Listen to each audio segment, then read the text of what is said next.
Assalaamu alaikum warahmatullahi wabarakatuh. Akkam hordoftootaa fi daawwattoota peejii Kamaal Aappii akkasuma maamiltoota chaanal yuutuubii kiyyaa. Nageenyi koo bakka jirtanitti isin haa ga'u. Har'as viidiyoo tana keessatti aappii takkaan isin garsiisa. Aappiin tunis ishee tana Hi Translate ishee jedhamtu tana ishee tana isin garsiisa faayidaa ishee wajjin jechuudha. Akkuma beekamu faayidaan aappii tanaa namoota lama fakkeenyaaf namni tokko afaan Ingiliffaa danda'a jennu barreessuus dubbisuus ni danda'a garuu afaan Arabii gonkumaa hin danda'u. Inni tokko immoo afaan Arabii barreessuus dubbisuus ni danda'a gonkumaa afaan Ingiliffaa dubbachuu fi barreessuus hin danda'u. Namoonni kun ammoo dhimmoota garaagaraatiif walitti dhimmamuu danda'anii waan tokko gama barreeffamaatiin tahee ergaa garaagaraa walii dabarsuu ni fedhan garuu walii galuu hin danda'an. Kanaaf isaan kana haaluma salphaadhaan nama afaan isaanii kana waliif galchuu barbaadu osoo hin taane aappii kana fayyadamanii waliif galuu ni danda'u jechuudha. Mee kun akkamitti kan jedhuuf waliin kan ilaallu ta'a. San dura garuu warri chaanal yuutuubii kiyyaaf maamila hin taane yuutuuba keessan irra seenaatii Kamaal Aappii jettanii haala kana yoo barreessitan isa kana iddoo sabiskiraaybii al takka tuqaa. Wanti hanga dhiisu battalaa akka isin bira ga'uuf mallattoo alarmii kana tuqaatii irraa fayyadamaa. Aappii tana argachuudhaaf pileestoora keenya irra seenna. Iddoo sarchii irratti Hi Translate jettanii barreessitu jechuudha. Kun haala kanaan barreessitu irratti cuqaastanii yoo jettan isa kanatti isinii dhufa bilbila keessan irra gabbuustan. Mee haala kamiin akka ta'e haa ilaallu. Sana booda erga gadi buustanii ni cuqaastu. Get started bakka jettu tana tuqxu. Ammas idduma kana tuqxu. Kana booda akkana isinii dhufa isa kanarra cuqaastu. Haala kanaan hogguun isinii dhufe gara gadiitti bu'uudhaan kunoo haala kanaan Hi Translate iddoo jettu kanarratti cuqaastan. Kana booda on gootan asitti. Okay yoo isin okay kan jettu tuqxanii on gootu jechuudha. San booda duuba deebitanii ammas bakkuma kana tuquudhaan duuba ni deebitu.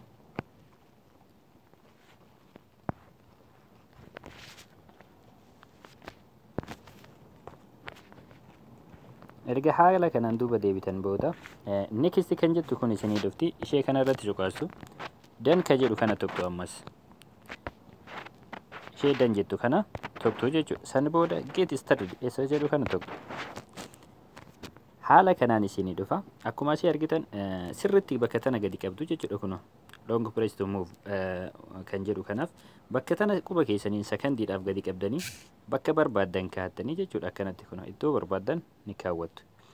Kana booda as keessaa baatu. As keessaa osoo hin bahin dura lugaa jechuun afaan isin dandeettan san irratti jijjiirattu. Your language jedha. Afaan isin dandeessan kan dubbisuu fi barreessuu dandeessan san. Fakkeenyaaf nama Ingiliffa haa filadhu. Ingiliffa irra kaa'adha. Hiriyaa kiyya saniif ammoo barreeffama barreessuuf san gara afaan inni danda'utti akka hiikuuf your friend's language ka jedhu kanarratti cuqaastanii afaan inni danda'u san irra kaa'attan. Fakkeenyaaf inni Arabiffa danda'a jennu. As dhuftee Arabii kan jedhu kanarratti cuqaasna. Kana booda as keessaa baanaa jechuudha. As keessaa erga baanee booda waatisaappa seenna. Waatisaappa keenya irra seenna. Erga seennee booda fakkeenyaaf nama kanaa barreessa.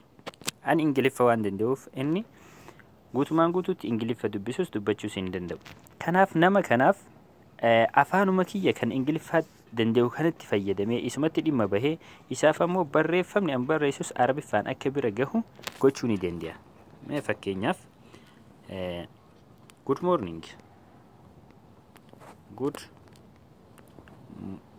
Good morning my brother.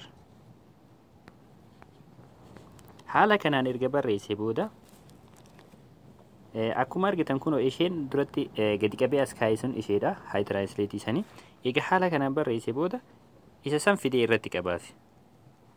Hogguun irratti qabe haala kanaan dhufaafi jechuudha. Sabaa hal khayri akhi wanti jedhu haala kanaan erga dhufee booda as cuqaasee erguu fi danda'a jechuudha. Kanaaf hiriyaa kiyya saniif amma ani kan dhimma itti bahe Ingiliffa garuu Arabiffaan ergeefii jira jechuudha.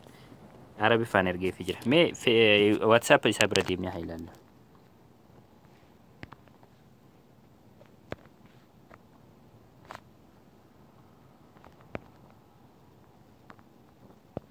akkuma argitan kun haala kanaan dhufee jira jechuudha. Isa kana hoo ana amma fakkeenyaaf isa kana ingiliffatti deebisee ilaaluu yoo barbaade namni sun haala kamiin akka ta'e isima kana kun bakka kana qabneeti irra geessina. Kunoo akkuma asitti argitan asirratti yoo nuti qabne good morning brother jedheeti ingiliffatti jijjiiree jira jechuudha. Baay'ee namatti tola. Nam kamiifuu afaan tokko naaf hiiki jettee kadhachuu osoo hin taane aappii kana fayyadamtee afaan kamiiyyuu nama tokko wajjin nama siif barreessu tokko wajjin walii galuu hin dandeessaa jechuudha. Ati yoonii fi ingiliffa dubbatte nama ingiliffa hin dandeenye ka arabiffa danda'u tokko wajjin haala salphaadhaan dhimma kee gaggeeffachuu ni dandeessaa jechuudha. Baay'ee namatti tola. Ani hedduu takka natti tola. Akka isinitti tolu abdiin qaba. Viidiyoo tana yoo isinitti tolte hiriyoota keessaniif sheer godhaa. Laayikis gochuu hin dagatinaa. Hanga sagantaa biraatiin walitti deebinutti nagayaan naaf tura. An kan isin wajji ture Kamaal Ibraahim, peejiin too Kamaal Abbiidha. Nagaatti.